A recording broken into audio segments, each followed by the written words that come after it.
Percobaan pertama, percobaan satu itu kita akan menjelaskan mengenai counter asinkronus, yang mana pada kesempatan kali ini sudah tertera rangkaian seperti pada rangkaian berikut. Kemudian kita atur setnya seperti pada jurnal. Kemudian di sini dapat kita lihat pada percobaan satu, dapat kita lihat pada grafiknya di sini. Di sini dapat kita lihat ketika di sini kita dapat kita lihat bahwa rangkaian ini merupakan akan berganti ketika falling time, yang mana ketika falling time itu terjadi maka akan terjadi perubahan pada pada inputnya. Ini dapat kita lihat pada gambarnya. Di sini kita dapat lihat bahwa ketika terjadi falling time akan terjadi perubahan pada H0-nya. Dan itu terjadi berkelanjutan. Maksudnya berkelanjutan di sini ketika terjadi falling time itu dia baru akan terjadi perubahan pada output selanjutnya atau H1. Sini dapat kita lihat pada H1 ketika terjadi falling time lagi pada H1 baru akan terjadi perubahan pada H2. Sini kita dapat lihat, dan ketika H2 terjadi falling time baru akan terjadi perubahan pada H3.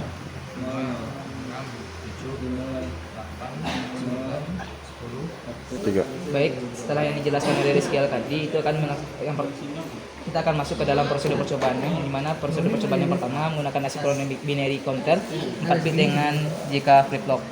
Di sini ada 4 JK flip flop dengan masing-masing indikator adalah H1, H0, H1, H2 dan H3. Selanjutnya kita hubungkan dari power sebesar 5 volt ke inputan yaitu S, set dan reset beserta nilai 1K-nya. Kenapa hal demikian? Agar apabila set dan reset akan aktif apabila pada saat low aktif atau bersaat nilai 0. Kalau misalnya bernilai 1, maka berlaku J dan K, maka aktif, lalu clock akan juga aktif. Hal tersebut akan memicu hasil outputnya dari key ke bernilai 1 menuju ke JK flip flop yang kedua. Terjadinya delay pada saat JK flip flop 2 itu mengeluarkan nilai 1, maka pada saat JK 1 akan menilai 1 juga, dan seterusnya. Jadi nilainya itu akan bernilai berkelanjutan. Tetapi akan terjadinya berkelanjutan pada saat diberi trigger falling yaitu 1-0, dan akan terjadinya delay. Mungkin sekian yang saya sampaikan. Baik, selanjutnya saya akan menjelaskan lanjutannya, itu melihat dari lampu indikator yang ada di sini. Percobaan pertama di modul ketiga yaitu modul 4. Untuk percobaannya sebagai berikut.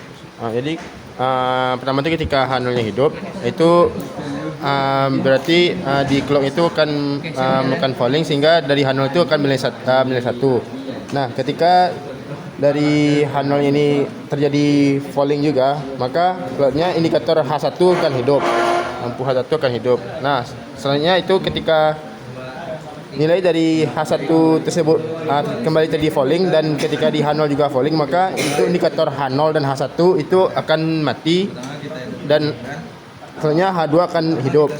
Nah, itu selanjutnya itu terjadi ketika nilai H2 itu kembali terjadi falling, maka indikator lampu H3 ini akan hidup. Jadi pada akhirnya itu semua lampu ini akan berubah nilainya ketika terjadi falling. Itu untuk H0 akan berubah nilainya ketika nilai clock itu mengalami falling. Sedangkan untuk nilai H1 akan berubah nilainya itu ketika nilai dari H0-nya akan terjadi falling. Dan untuk nilai H2 itu ketika H1-nya terjadi falling. Dan untuk nilai H3 itu lampu indikatornya akan hidup ketika nilai dari H2 itu terjadi falling. Mungkin sekian.